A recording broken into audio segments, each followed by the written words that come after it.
पहलगाममध्ये दहशतवाद्यांकडून करण्यात आलेल्या पर्यटकांवर हल्ल्यानंतर मुंबईत आहे तर रेल्वे पोलीस अलर्ट मोडवर आहे। आपण आहोत सध्या मुंबईच्या छत्रपती शिवाजी महाराज टर्मिनलला, रेल्वे स्टेशनला। या ठिकाणी आपण पाहिलं तर मोठ्या संख्येमध्ये पोलीस आहेत, आरपीएफ, जीआरपी आणि एमएसएफचे जे जवान आहेत त्यांच्याकडून एकत्र रूट मार्च केला जात आहे। तर या ठिकाणी सर्च ऑपरेशन केलं जातं।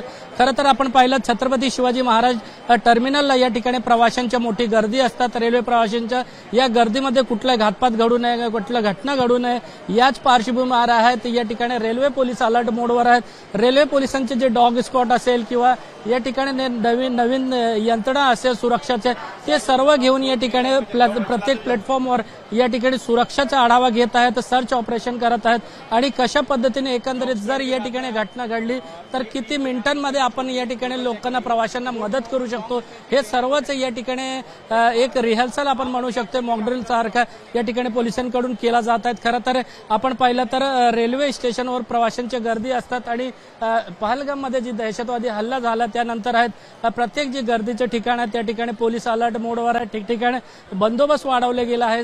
छत्रपती शिवाजी महाराज टर्मिनलला आपण पाहिलं तर या ठिकाणी सुद्धा या घटनेनंतर पहलगामच्या पोलिसांनी मोठा बंदोबस्त वाढवलेला आहे।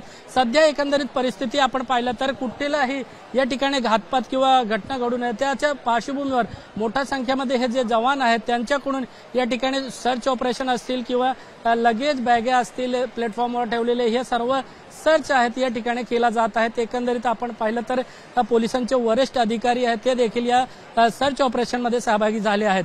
कॅमेरामॅन कृष्णा कापरेसोबत सत्यम सिंग, एबीपी माझा, मुंबई। एबीपी माझा, उघडा डोळे बघा नीट।